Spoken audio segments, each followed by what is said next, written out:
श्री स्वामी समर्थ. गणपती बाप्पा मोरया, मंगलमूर्ती मोरया. बाप्पाच्या कृपेने तुमच्या सर्व इच्छा मनोकामना पूर्ण हो. उद्या आहे संकष्ट चतुर्थी.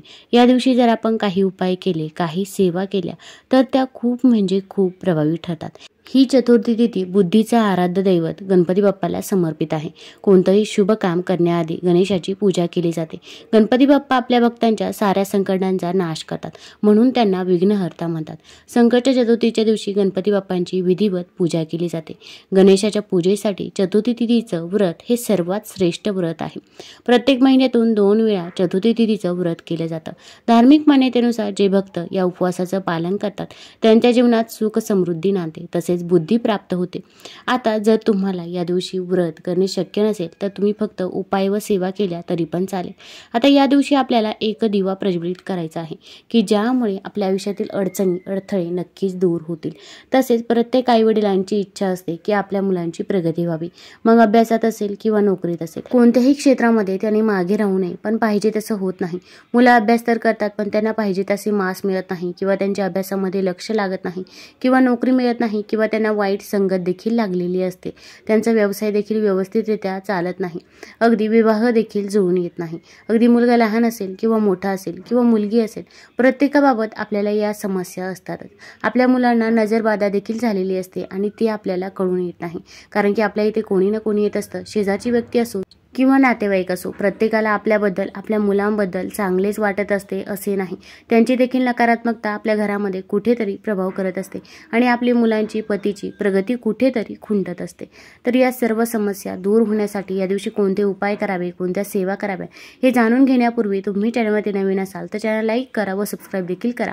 कमेंटमध्ये श्री स्वामी समर्थ किंवा गणपती बाप्पा मोरया लिहायला विसरू नका. आता या दिवशी संकष्ट चतुर्थी आहे. आपण बाप्पाची पूजा सेवा करायची आहे. बाप्पाला अभिषेक करायचा आहे. अगोदर शुद्ध जलाने, त्यानंतर पंचामृताने अभिषेक करावा. अभिषेक करत असताना ओम गण गणपतये नमः या मंत्राचा जप देखील करायचा आहे. अभिषेक करून झाल्यानंतर त्यातील थोडंसं पाणी आपण आपल्या मुलांना ग्रहण करायला द्यायचं आहे. यामुळे मुलांची अभ्यासामध्ये नोकरीमध्ये प्रगती होत असते, तसेच त्यांना गणपती बाप्पाचा आशीर्वाद देखील प्राप्त होत असतो.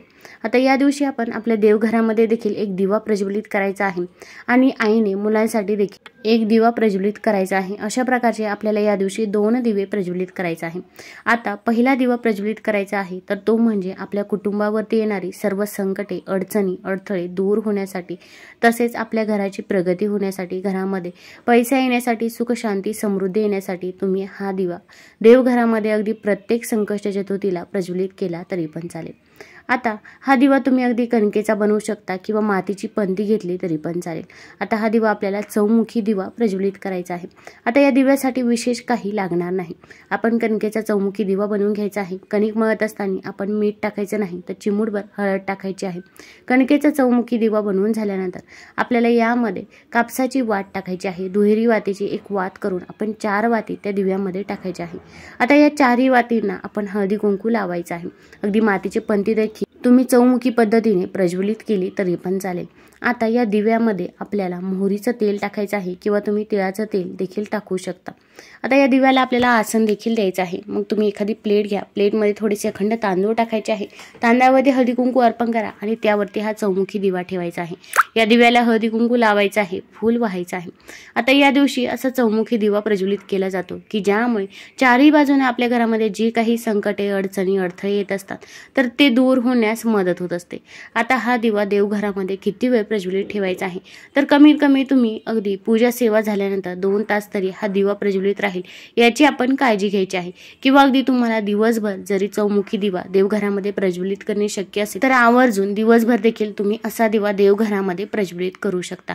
हा दिवा प्रज्वलित करून झाल्यानंतर आपली जी काही इच्छा आहे, मनोकामना आहे तर ती भगवान श्री गणेशांना सांगायची आहे. कठीणातील कठीण कोणतीही इच्छा असो, घरामध्ये पैसा येतो पण तो पैसा स्थिर राहत नाही किंवा इतरही काही अडचणी असतील तर त्याबद्दल तुम्ही बाप्पाला निसंकोचपणे आणि मनापासून श्रद्धेने तळमळीने बाप्पाला सांगायचं आहे. आता हा दिवा प्रज्वलित झाल्यानंतर आपल्याला काही सेवा देखील करायची आहे. आपण ओम गण गणपतये नमः या मंत्राचा 108 वेळा जप करायचा आहे. अगदी मनापासून आणि श्रद्धेने हा जप करावा.